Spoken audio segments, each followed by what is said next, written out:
Hello, this is KC Rodeo TV, and I am Michael Robertson. I am Corey Bateman.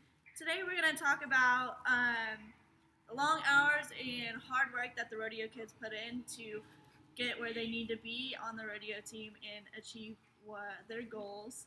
We're also going to talk about some of the events that are put on in this arena to help raise money or otherwise entertain the kids. And we will talk about the weather, what the weather's like when you want to team rope or any other of that stuff. And we will be talking about the boys and girls rodeo team, what it's like against each other. We also are going to hear a few words from our sponsors that are helping put on this newscast. So now we're going to go outside and talk a little bit about all this hard work and long hours. Thanks. Thanks. Rodeo is probably one of the most time-consuming sports there is out there. From driving long miles that could last up to hours on hours to practicing every day.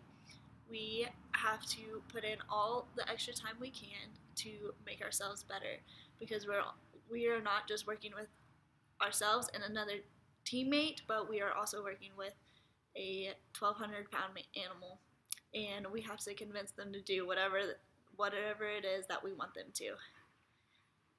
Every day the rodeo team practices from 3 to maybe 7 or 8 o'clock, and the girls are allowed to be in the arena from 7 in the morning to about 2 o'clock in the afternoon. Now the reason that they get different time period to work their horses is because barrel racing is different than roping is. We do not need a bunch of people in the arena when we're working our horses.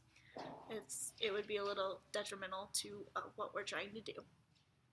And we have about 5 rodeos in the fall and 4 rodeos in the spring, and the closest rodeo would be about an hour away, and the furthest rodeo we have is 8 to 9 hours away. And that might seem like a lot of time, but for a rodeo kid that's pretty normal. You have to be very used to hauling in the worst conditions and the best conditions, and you got to be willing to do whatever it takes to get what you need to done, because it's not an easy thing to be rodeoing. It's not made for weak-hearted people. Everyone out here is trying their hardest and working their hardest and putting in all the hours they can. We also have several members on the team that have to take care of our rest stock and our roping stock, and they are part of the work study program, and so they're allowed to work and go to class because all those animals need taken care of. One of the men who work on the team is Tyler Hobart, and he says it takes him about an hour and a half every morning and every evening to take care of the stock, whether it's breaking nice or feeding, or perhaps moving stock to different pens. So there's just another example of how much time it takes to keep the rodeo program going. And not to mention there's so many people behind the scenes running the chutes and moving cattle when they need to be moved and helping the kids out when they need it. So I'm glad everyone had a little chance to learn a little bit more about what it takes to rodeo and how much time and effort there is in it. So next time you go to a rodeo, understand that it's not just a 2-hour production. It takes us a good 5 hours every day to keep us rolling. Thank you.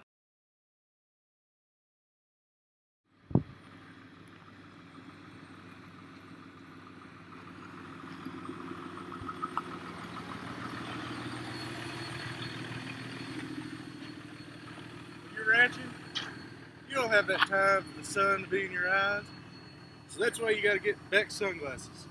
They're heavy duty, kind of lightweight, and so keep the sun out of your eyes. Be smart. Use Beck's.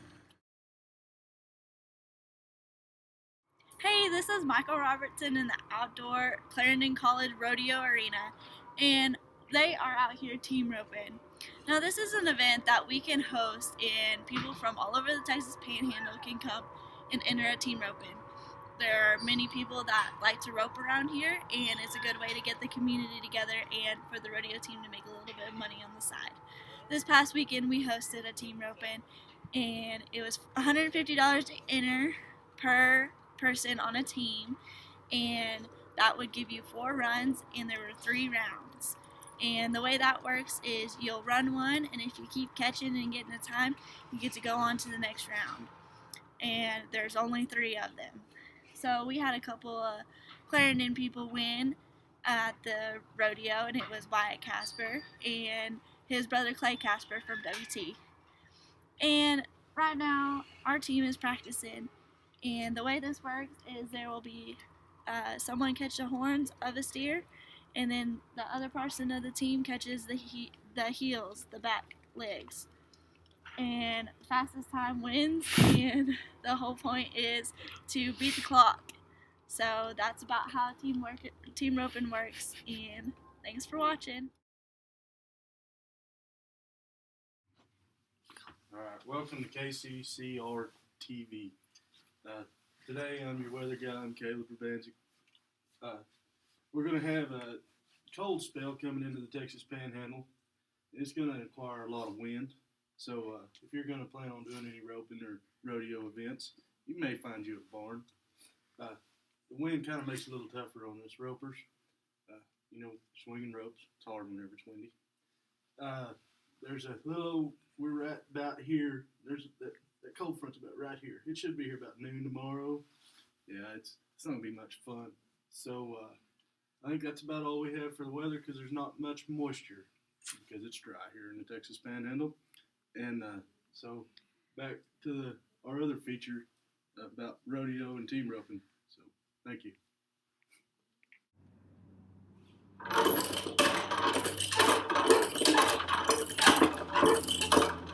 Since 1968, we've been teaching cowboys how to ride broncs. Come and get you a mighty fine bronc today. So easy, even a buckle bunny like me can do it.